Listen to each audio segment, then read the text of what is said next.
सावन मास की शुक्ल पक्ष की तृतीया को हरियाली तीज का त्यौहार मनाया जाता है।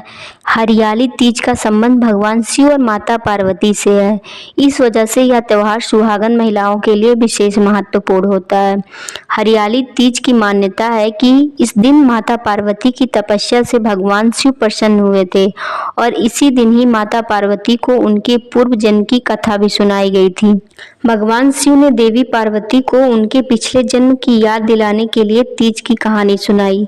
एक बार की बात है, माता पार्वती को अपने पिछले जन्म का स्मरण नहीं हो रहा था। तब भोलेनाथ माता से कहते हैं कि हे पार्वती, आपने मुझे पाने के लिए 107 बार जन्म लिया, लेकिन आप मुझे पति के रूप में नहीं पा सके थी। लेकिन 108वें जन्म में आप पर्वतराज हिमालय के घर में पैदा हुई और मुझे वर के रूप में पाने के लिए घोर तपस्या की।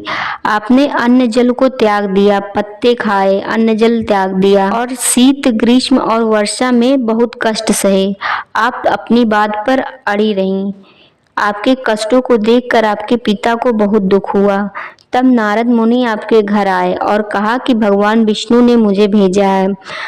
भगवान आपकी बेटी से बहुत खुश हैं और उन्होंने शादी का प्रस्ताव भेजा है।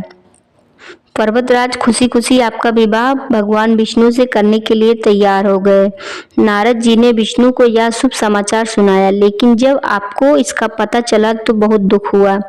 आपने मुझे पहले ही अपने पति के रूप में स्वीकार कर लिया था।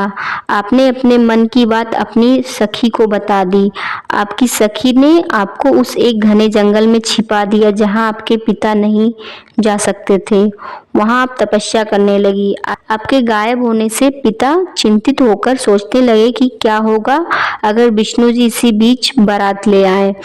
शिव जी ने आके पार्वती जी से कहा, आपके पिता ने आपकी खोज में तीनों लोगों को मिला दिया, लेकिन आप नहीं मिली। गुफा में रेत से शिवलिंग बनाकर आप मेरी पूजा में लीन हो गई। आपने बताया कि शिव को पति रूप में प्राप्त करने के लिए अधिकांश जीवन तपस्या में व्यतीत हुआ है। आज तपस्या सफल हुई। शिव जी ने मेरा पत्नी के रूप में वर्णन कर लिया। मैं आपकी भक्ति से प्रसन्न हुआ। मैंने आपकी इच्छा पूरी करने का वादा किया। आपके पिता आपको खोजते हुए गुफा में पहुंचे। मैं एक शर्त पर आपके साथ घर आऊंगी, जब आप मेरा विवाह शिव जी से करने के लिए राजी हो जाएंगे। पर्वतराज हमारा विवाह कराने के लिए राजी हो गए। बाद में हमने पूरे विधि विधान से शादी कर ली। हे पार्वती, आपने जो कठोर व्रत रखा था उसके कारण हम विवाह कर सके। जो भी स्त्री इस व्रत को पूरे मन से करती है, मैं उसे मनवांछित फल देता हूँ। दोस्तों, आपको ये कथा कैसी लगी? अच्छी लगी हो तो लाइक और शेयर जरूर करिएगा और चैनल को भी सब्सक्राइब करिएगा। धन्यवाद।